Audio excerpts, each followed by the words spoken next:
धेरैजना साथीहरू चाहिँ एकदम धेरै कन्फ्युज हुनुहुन्छ है त।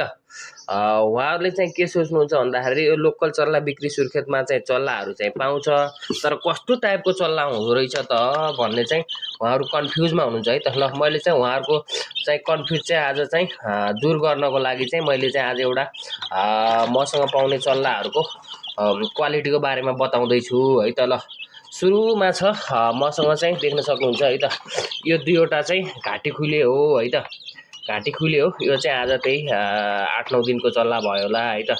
यो चाहिँ घाँटी खुले।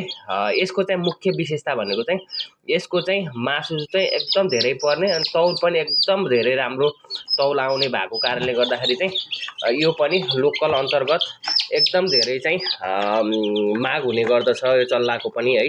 धेरैजना साथीहरूले चाहिँ घाँटी खुले पठाइदिनु हुनु है, मलाई चाहिँ घाँटी खुले छानेर पठाइदिनु भन्ने गर्नुहुन्छ है त। ल यो चाहिँ हाम्रो छ घाँटी खुले है त। यो चाहिँ दुईवटा घाँटी खुले चाहिँ देख्न सक्नुहुन्छ है त।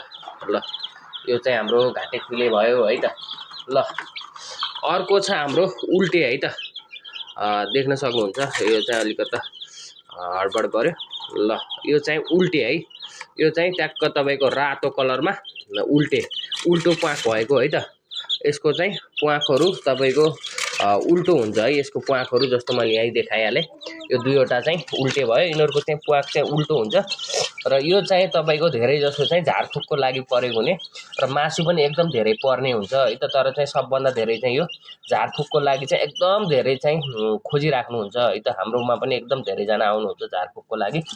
ल अर्को चाहिँ एउटा तपाईँको यो चाहिँ नयाँ जात छ है।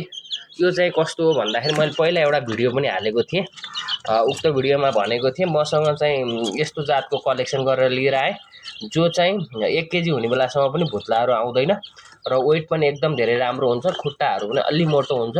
तर चाहिँ 1 केजी पुग्ने बेलासम्म चाहिँ भुत्लाहरू पलाउँदैन।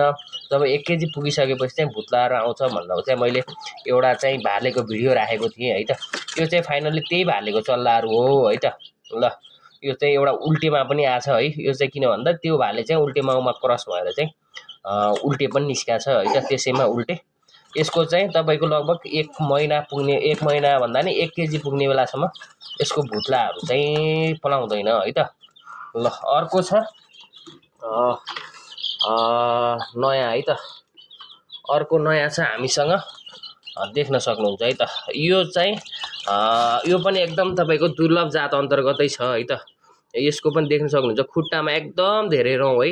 यो चाहिँ तपाईँको हाम्रो चाहिँ अहिले यो बर्मा भन्ने चाहिँ कुखुरामा हुन्छ है यस्तो खुट्टामा रौँ।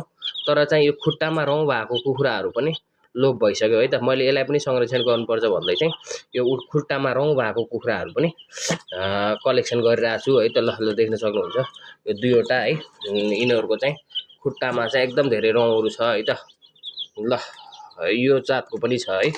र अर्को छ अब तपाईँको उल्टे पनि भएको, खुट्टामा रौँहरू पनि भएको है।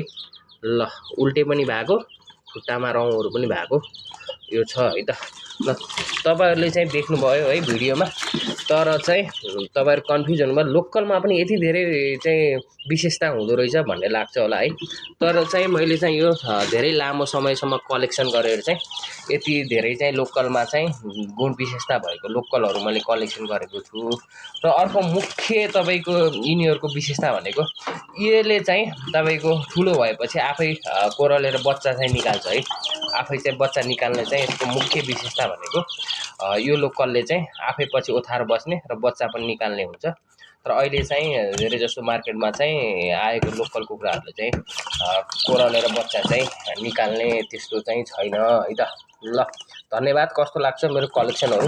अब यसमा चाहिँ एउटा कलेक्सन छुटेको छ है, यो घाँटी खुलेरमा उल्टी मिक्स चाहिँ छुटेको छ। किनभने मसँग ब्रिडर भाले चाहिँ छ, तर खै किन हो त्यो भालेको बच्चाहरू चाहिँ आएको छैन घाँटी खुलेमा उल्टी मिक्स, सायद खै केही समस्या भएर होला। त्यसको पनि मैले एकदम छिटो नै निकालेर भिडियो हाल्नेछु है त। ल धन्यवाद। यो भिडियो कस्तो लाग्छ, जस्तो लाग्छ उस्तै सल्लाह सुझाव प्रतिक्रिया दिनु होला है त। ल धन्यवाद।